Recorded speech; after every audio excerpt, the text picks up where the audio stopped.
We've learned a lot. There's a great discipline that this whole country has learned, having to do with distancing, having to do with shaking hands. We have to open our country because that causes problems that, in my opinion, could be far bigger problems.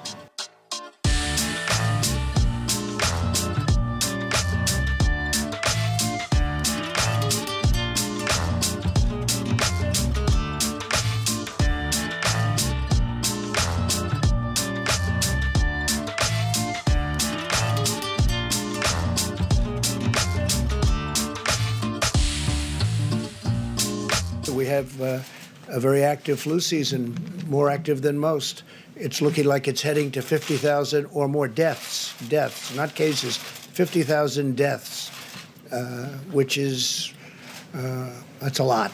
And you look at automobile accidents, which are far greater than any numbers we're talking about. That doesn't mean we're going to tell everybody no more driving of cars. Parts of our country are very lightly affected.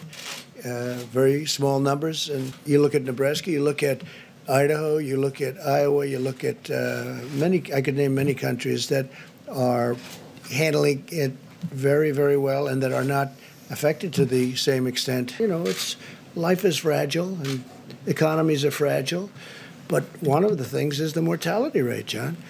When we first started this, nobody knew anything about this particular virus. Very, very little. I mean, we started off, we were hearing numbers of 5%. That's an astronomical number. The mortality rate's a big thing for me because I think we're very substantially under 1% now. It's still terrible. It's still the whole thing. The whole concept of death is terrible. But there's a tremendous difference between something under 1% and 4 or 5 or even 3%. Don't forget the doctors. If it were up to the doctors, they may say, let's keep it shut down. Let's shut down the entire world. And when we shut it down, that would be wonderful. And let's keep it shut for a couple of years. You know, you can't do that. And you can't do that with a country, especially the #1 economy anywhere in the world, by far. #1 economy in the world. You can't do that.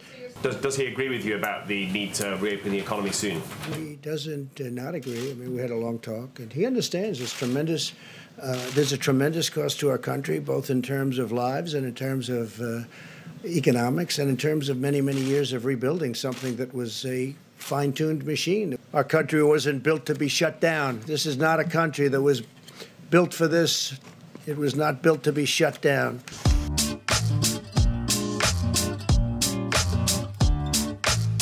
Hydroxychloroquine, and it'll be distributed tomorrow. It'll be available. Watching it very closely, you probably saw a couple of articles today came out where a gentleman, they thought he was not going to make it. He said goodbye to his family. They had given him the drug just a little while before, but he thought it was over. His family thought he was going to die. And a number of hours later, he woke up, felt good. Then he woke up again, and he felt really good, and he's in good shape. And he's very happy for this particular drug.